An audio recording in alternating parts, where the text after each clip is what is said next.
This is Gradowski of WeAreChange.org, and just when you thought the government spying couldn't get more outrageous, more obvious, it does. I'm actually joined by a good friend of mine, one of the smartest people when it comes to computers, Alex Hyde of HackMiami.org and FederalJack.com. Now, Alex, can you tell us what you found out?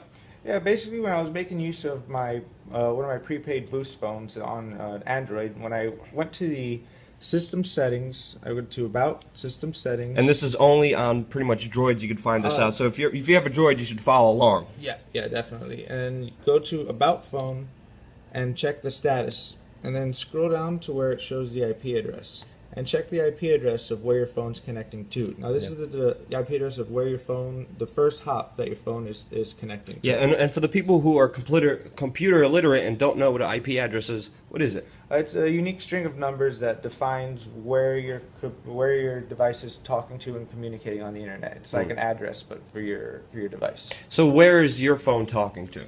Well, when we run a whois query, which is basically a query that tells us who this is, we type whois 25.90.253.134.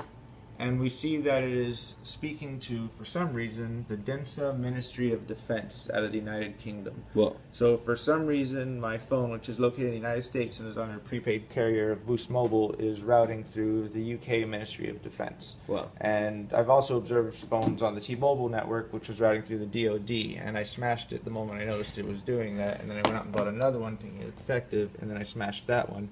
And now I have this one that I just do research on, and I found out that this one's connecting to the UK. Well, so different phones based on their carriers, based on their whatever status they are, they either connect to the UK or US Department of Defense? It seems that way, and the official explanation is that the carriers are making use of unused, unallocated IP address ranges that the government is not using, so they're just letting the carriers use So the government's explanation is that we're just being really friendly to our phone companies and giving them our free services and our free servers. Yes, they're just collaborating. That they have full access to. Yes. Like, hey, you know, we're the government. We're just going to give you something for free, for no return at all. Yeah, so just believe us, please. So they might. So even though they might not actively be dumping on the traffic or logging everything, they have access to it. Yeah. And it was just recently ruled that the courts ruled that prepaid phones can be tracked without warrants because there's no expectation of privacy. Wow. So are these only with prepaid burner phones, or are these also, like, does this also happen with contracted phones, like?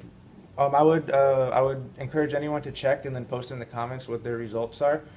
These are prepaid phones. I've observed it on contract phones as well, but I'd be interested to see all the different types of intelligence agency IP addresses that everyone's commercial phones are talking to. Yeah. So the government very conveniently says, we have all this open space and servers. Here you go. Route all your information through there. We're just going to okay that we could look at it without a warrant. But don't worry. Trust us. Believe us. We won't take your information. Yeah, I'm sure they have no malicious intent. We won't spy on you. So what's the conclusion? What's the overall thought about everything? Well, as a community, the IT community needs to start looking at open source routing alternatives that will start taking us off and weaning us off of this ancient infrastructure. Like mesh networks and bringing other people together for freer communication. So if you want privacy, it's not there yet, but if we all come together, if we all build this network, we could have a free private communication systems and not be spied on by the government. But it all depends on us coming together.